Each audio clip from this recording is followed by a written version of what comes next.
नमस्कार। डेट है आज की 15 सितंबर 2024 और आज जो था वो कंडक्ट किया गया था Himachal Pradesh public service commission के द्वारा असिस्टेंट इंजीनियर सिविल का पेपर। ये जो असिस्टेंट इंजीनियर सिविल का पेपर कंडक्ट किया गया था, ये जल शक्ति विभाग में जो था वो पोस्टर निकली थी, उसके लिए ये पेपर जो था वो कंडक्ट किया गया था। तो ये असिस्टेंट इंजीनियर का पेपर है और सिविल का जो है पेपर है, पेपर 1, उसको हम डिस्कस करेंगे। सबसे पहले देखते हैं जीके का सेक्शन, हिंदी इंग्लिश का सेक्शन लास्ट में देख लेंगे।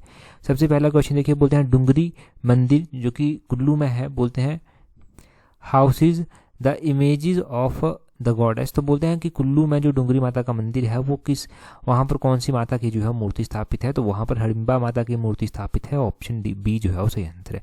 हडिम्बा माता जो है वो डुंगरी माता को भी कहते हैं। अगले क्वेश्चन में बोलते हैं, क्वेश्चन नंबर 22 में बोलते हैं who started Khalsa coin from Lohgarh fort. तो खालसा कॉइन लोहगढ़ किले से जो था वो किसके द्वारा स्टार्ट जो था वो किया गया था, तो ये बंदा बहादुर बैरागी के द्वारा जो था वो स्टार्ट किया गया था। ऑप्शन बी बाबा बंदा बहादुर बैरागी जो है वो सही आंसर हो जाएगा। ये खालसा कॉइन है जो कि लोहगढ़ किले से स्टार्ट किया गया था।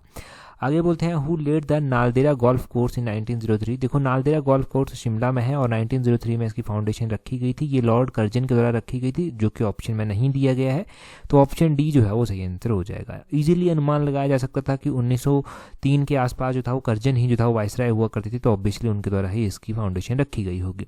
आगे बोलते हैं who design the Viceregal Lodge building in Shimla. हजारों बार हमने मिशन एलाइड में भी पढ़ा है कि वाइसरेगल लॉज बिल्डिंग जो है वो इसको जो है वो हेनरी इरविन के द्वारा जो था वो डिजाइन किया गया था। ऑप्शन ए सही आंसर है। नेक्स्ट वन क्वेश्चन देखते हैं, क्वेश्चन नंबर 25। बोलते हैं यहाँ पर कि आपको बताना है which of the following combination of sanctuaries with the district where it situated and select the incorrect combination. तो इनकरेक्ट कॉम्बिनेशन आपको पता करना है। रूपी भाभा सेंचुरी किन्नौर में है, सिरमौर में नहीं है, तो पहला तो इनकरेक्ट हो जाएगा। तुंधा वाइल्ड लाइफ सेंचुरी सोलन में नहीं है, दूसरा भी जो है वो इनकरेक्ट है। कहाँ पर है वो आप कमेंट करके बताओ। कमर वाइल्ड लाइफ सेंचुरी कहाँ पर है, क्या ये किन्नौर में है? देखो कमर वाइल्ड लाइफ सेंचुरी की जब भी हम बात करते हैं तो ये भी किन्नौर में नहीं है, ये कुल्लू में स्थित है, तीसरा भी गलत है। अगर हम चौथे की बात करते हैं सिल्ली वाइल्ड लाइफ सेंचुरी, क्या ये शिमला में है? नहीं, सिल्ली जो है वो सबसे छोटी वाइल्ड लाइफ सेंचुरी है और सोलन में जो है वो पड़ती है, चौथा भी जो है वो गलत है। तो पहला, दूसरा, तीसरा, चौथा all of these are incorrect. Option B जो है वो सही आंसर हो जाएगा। अगला क्वेश्चन देखते हैं। अगले क्वेश्चन में क्या बोलते हैं हु कॉन्फर्ड अपॉन द बुलबुले पहाड़ टू बाबा कांसीराम। तो बाबा कांसीराम को 2 टाइटल दिए गए थे, एक तो पहाड़ों का बुलबुल उनको कहा गया था, एक उनको जो था वो पहाड़ी गांधी कहा गया था। तो बुलबुले पहाड़ उनको सरोजनी नायडू जी के द्वारा कहा गया था। ऑप्शन डी सरोजनी नायडू सही आंसर हो जाएगा। आगे बोलते हैं what is the average size of land holding in Himachal Pradesh. तो average size of land holding क्या है हिमाचल प्रदेश में, वो 0.95 हेक्टेयर है। बिल्कुल ही आसान क्वेश्चन, ऑप्शन सी सही आंसर हो जाएगा। अगला क्वेश्चन भी काफ़ी आसान है। बोलते हैं the area used for food grain production in Himachal Pradesh is shrinking due to. तो बोलते हैं कि हिमाचल प्रदेश में जो अनाज उत्पादन का क्षेत्र सीमित हो रहा है उसका मुख्य कारण क्या है। वो देखो इसलिए हो रहा है क्योंकि शिफ्टिंग हो रही है टॉवर्ड द कमर्शियल क्रॉप्स, तो ऑप्शन ए सही आंसर हो जाएगा। वाणिज्यिक फसलों की और बदलाव हो रहा है। आगे बोलते हैं चरोल ओरली village of Pragpur were in news for what of the following. तो बोलते हैं कि परागपुर जो कि कांगड़ा में पड़ता है, वहाँ का चरोल ओरली विलेज ये समाचारों में था। क्यों ये समाचारों में था? देखो परागपुर को हेरिटेज विलेज के रूप में भी जाना जाता है, तो हम इसका भी टूरिज्म मानकर चलेंगे, परंतु स्टिल इसको पेंडिंग रखते हैं और आंसर की आने पर जरूर चेक करेंगे एक बार कि इसका आंसर क्या माना गया है पब्लिक सर्विस कमीशन के द्वारा। कांगड़ा को जो है वो कांगड़ा को जो है टूरिज्म कैपिटल बनाने की बात भी कही गई है, तो परागपुर वैसे ही हेरिटेज विलेज है। मे भी ये टूरिज्म को लेकर चर्चा में रहा हो, परंतु स्टिल हम जो है वो आंसर की आने पर चेक जरूर करेंगे। आगे बोलते हैं the book polyandry in Himalayas was written by. तो ये किताब जो है वो हिमालय में बहुपति प्रथा जो है वो किसके द्वारा लिखी गई है? पोलेंट्री इन हिमालयाज, ये जो हिमाचल के पहले मुख्यमंत्री थे वाई एस परमार जी उनके द्वारा लिखी गई थी। ऑप्शन डी सही आंसर हो जाएगा।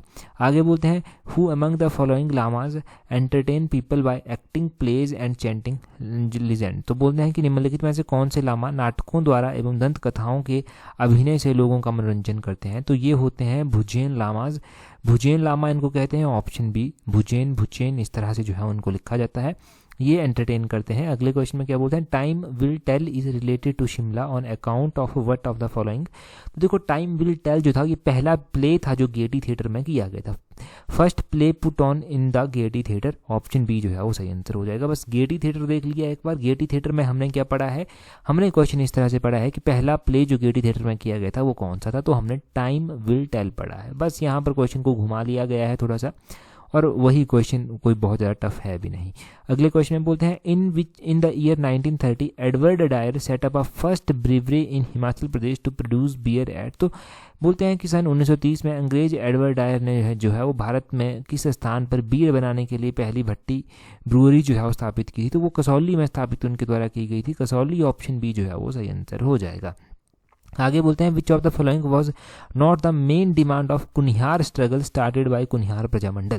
तो कुनिहार प्रजामंडल के द्वारा जो मुख्य रूप से एक क्रांति चलाई गई थी, इनके द्वारा जो मुख्य रूप से कुनिहार संघर्ष को जो था वो स्टार्ट किया गया था, इसकी मुख्य मांग क्या नहीं थी? इसकी मुख्य मांग क्या नहीं थी? एवोल्यूशन ऑफ बेगार इसकी मुख्य मांग नहीं थी, ऑप्शन डी। बेगार प्रथा की समाप्ति इसकी मुख्य मांग नहीं थी। बाकी हम बात करें तो इन्होंने कहा था कि जो राजनीतिक कार्यकर्ता गिरफ्तार किए गए हैं उनकी रिहाई की जाए, 25% रिडक्शन लैंड रेवेन्यू में करने की डिमांड इन्होंने की थी, और to lift the ban impose upon the Prajamandal वो भी इनके द्वारा मांग की गई थी। परंतु बेगार को लेकर, इसकी समाप्ति को लेकर इन्होंने कोई मांग नहीं की थी, तो ये इसका ऑप्शन डी सही आंसर हो जाएगा। दूसरी ओर जब भी हमने कुनिहार प्रजामंडल की बात की है, मैंने आपको एक बात बताई है कि कुनिहार प्रजामंडल की स्थापना 1939 में जो था वो की गई थी। 1939 में इसकी स्थापना की गई थी। अगला क्वेश्चन है क्वेश्चन नंबर 35। बोलते हैं which of the following statement is not correct. अगर आपने हमारी इकोनॉमिक सर्वे की जो टेस्टेड प्रैक्टिस की है, जो हमने टेस्टेड ग्रुप पर भी डाली है, तो ये क्वेश्चन आप स्टेटमेंट बनाकर जो है वो बिल्कुल सही कर आते। देखो, पहले तो बोला गया है कि as per economic survey the growth rate of state economy is estimated to be 7.1% during financial year 2023-24 की 2023-24 में जो स्टेट की इकोनॉमी की ग्रोथ की एक्सपेक्टेशन लगाई गई है वो क्या लगाई गई है? 7.1% लगाई गई है। तो बिल्कुल सही बात है, 2023 के लिए 7.1% ही हमने पढ़ा है, पहली स्टेटमेंट सही है। तीसरी स्टेटमेंट भी देख लीजिए, बोलते हैं for the year growth of GDP 2022-23 के लिए जीडीपी पूछा गया है हिमाचल प्रदेश की, 6.9% इसकी जो है वो एस्टिमेशन है। देखो, 2022-23 के लिए जो जीडीपी की ग्रोथ रेट है वो भी 6.9 ही है, और तीसरी स्टेटमेंट भी सही हो जाएगी। अब बोलते हैं दूसरी स्टेटमेंट देखिए, टोटल डेप्ट liabilities have increased from 47906 crore in 2018 in rupees to 76651 crore in 2023। तो ये स्टेटमेंट भी सही है, दूसरी स्टेटमेंट भी सही है कि राज्य में जो ऋण की देनदारियां हैं 2018 के 47,906 करोड़ रुपए से बढ़कर 2023 में ये 76,651 करोड़ रुपए जो है वो हो गई है। अब हमारे पास चौथी स्टेटमेंट जो है वो बचती है, बोलते हैं the state gross domestic product is estimated to be 2,07,430 crore in 2023-24। तो ये स्टेटमेंट भी जो है वो सही दी गई है।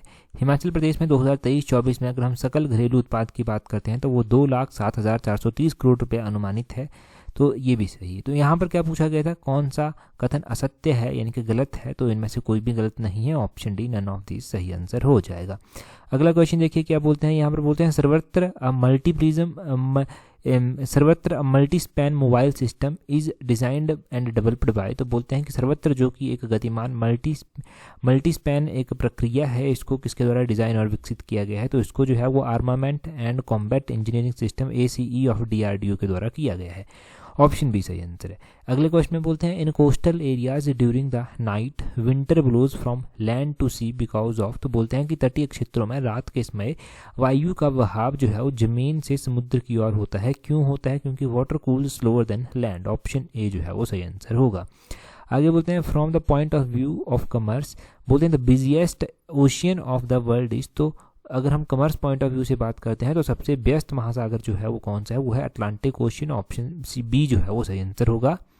आगे बोलते हैं approximately how much time does Mars complete one spin on its axis. तो बोलते हैं मंगल ग्रह को अपनी धुरी पर एक परिक्रमा लगाने में लगभग कितना समय लगता है? तो उसको एक दिन लग जाता है, ऑप्शन सी 1 डे जो है वो सही आंसर होगा।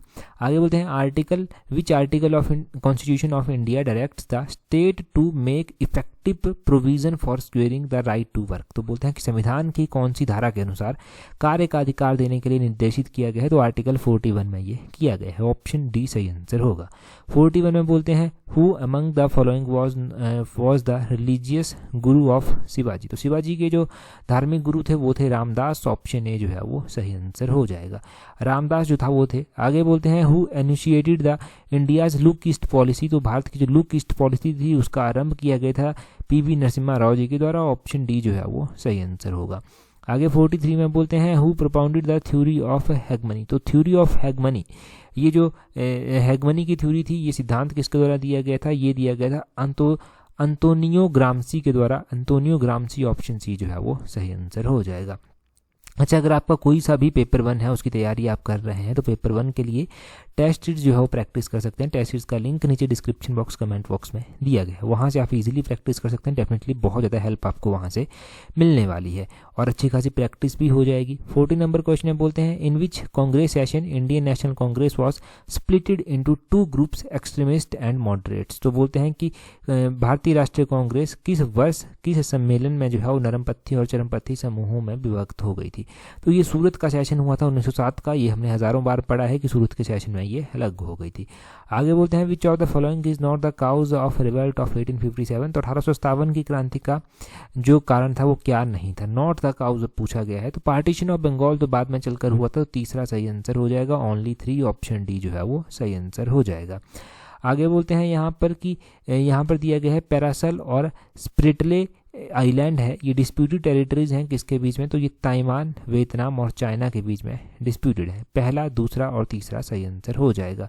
यहाँ पर चाइना को आप रिमूव कर दो क्योंकि यहाँ पर 2 ही ऑप्शन आपको सिलेक्ट करने हैं, तो पहला और दूसरा इसका ऑप्शन नहीं सही आंसर हो जाएगा, क्योंकि ये जो पैरासेल और स्पेटले एक आइलैंड है, इस आइलैंड के ऊपर जो है वो चाइना का ऑक्यूपेशन है और इसके ऊपर जो अभी कब्जा तो चाइना का है इस पैरासेल आइलैंड पर, परंतु जो वियतनाम और ताइवान है वो भी इसके ऊपर जो है कॉन्टेस्ट करते हैं, तो ऑप्शन ए हम सही मान के चलेंगे इसका।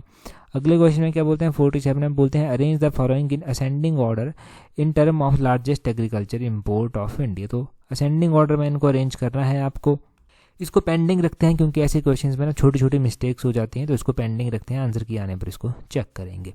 आगे बोलते हैं red flag was the name of joint exercise between India and which of the following countries. तो रेड फ्लैग इंडिया और यूएसए के बीच में एक्सरसाइज होती है, ऑप्शन ए सही आंसर है।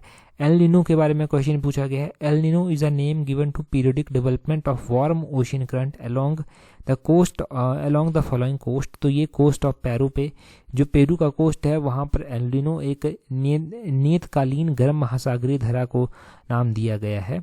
अच्छा, अगला क्वेश्चन देखिए, बोलते हैं विच union ministry launched the India's handmade portal. तो ये इंडिया का हैंडमेड पोर्टल जो है वो मिनिस्ट्री ऑफ टेक्सटाइल के द्वारा लॉन्च किया गया है, ऑप्शन ए जो है वो सही आंसर हो जाएगा। नेक्स्ट क्वेश्चन देखिए, अब हिंदी इंग्लिश के क्वेश्चन चलते हैं। यहाँ पर बोलते हैं निम्नलिखित में से शुद्ध शब्द का विकल्प चुनिए। शुद्ध शब्द व्यंजन के व्यवहारिक किस तरह से लिखा जाता है, कॉमनली ये आपको बताना है। व्यवहारिक लिखने का सही तरीका ये ऑप्शन सी हो जाएगा, व्यवहारिक इस तरह से जो है वो लिखा जाएगा। आगे बोलते हैं निम्नलिखित में से विकल्प चुनिए जिसमें प्र उपसर्ग का प्रयोग नहीं हुआ है। तो प्र उपसर्ग का प्रयोग कहाँ पर नहीं हुआ है, तो यहाँ पर प्रौद्योगिकी में जो है प्र उपसर्ग का उपयोग नहीं हुआ है। आगे बोलते हैं सिर झुकाकर तूने नियति की मान ली यह बात, स्वयं ही मुरझा गया तेरा हृदय जल जात। इस पंक्ति में अलंकार का प्रयोग हुआ है, तो यहाँ पर उत्प्रेक्षा अलंकार का इस्तेमाल हुआ है, ऑप्शन सी सही आंसर है। आगे बोलते हैं वह सब्जी मंडी जाकर केले संतरे टमाटर और नींबू खरीद लाया, यह किस प्रकार का वाक्य है। तो ये एक सरल वाक्य का जो है वो प्रकार है, सरल ऑप्शन ए सही आंसर हो जाएगा। अमरण अनशन यहाँ पर बोला गया है वह अमरण अनशन पर बैठ गया, इसमें अमरण को बताना है कि वो कौन सा समास है। अगर हम बात करते हैं अमरण यहाँ पर कौन सा समास है, तो अमरण जो है वो यहाँ पर अव्ययी भाव समास जो है वो आएगा। कौन सा, अव्ययी भाव समास, ऑप्शन सी जो है वो सही आंसर हो जाएगा। आगे बोलते हैं क्वेश्चन नंबर 6 में बोलते हैं वह समझकर भी नहीं समझा उसकी आंखों डैश मुहावरे की दृष्टि से रिक्त पद बताइए। तो वह समझकर भी नहीं समझा उसकी आंखों में किसी ने धूल झोंक दी है, ऑप्शन सी जो है वो सही आंसर हो जाएगा, ऑप्शन सी सही आंसर। डेड अकाउंट के लिए हिंदी परिभाषित शब्दावली कौन सी है, तो इसके लिए जो है वो निष्क्रिय लेख हो जाएगा, ऑप्शन सी सही आंसर है। वह छात्र प्रतियोगिता में प्रथम आया, उसमें जो है वो विशेषण का प्रकार है, तो वह एक सार्वनामिक विशेषण जो है वो आ जाता है, ऑप्शन बी जो है वो सही आंसर होगा। यह मोहन की पुस्तक है, इसमें रेखांकित इसमें जो है वो पद परिचय की दृष्टि से रेखांकित पद कौन सा है, तो ये जो है होना तो ये भी सार्वनामिक विशेषण ही चाहिए, बट स्टिल पेंडिंग रखेंगे इसको। आगे बोलते हैं सरल वाक्य में जो क्रिया वाक्य को समाप्त करती है और प्राय वाक्य के अंत में रहती है उसे क्या कहते हैं, तो उसे जो है वो समापिका क्रिया जो है वो कहा जाता है, ऑप्शन बी सही आंसर है। आगे इंग्लिश का क्वेश्चन है, बोलते हैं the music group dash flawless performance at the concerned yesterday. तो यहाँ पर होगा the music group delivered, option A सही आंसर हो जाएगा।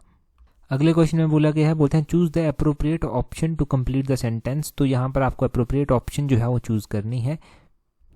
तो बोलते हैं indigenous people are those who are skilful and intelligent, option C are skilful and intelligent इसका सही आंसर होगा। आगे बोलते हैं indicate the incorrectly spelled word, तो इनकरेक्टली जो स्पेल किया गया है वर्ड वो है कॉन्शियसनेस, यहाँ पर होना चाहिए था। कॉन्शियसनेस की स्पेलिंग होती है CONSCIOUSNESS, तो इसकी स्पेलिंग गलत दी गई है।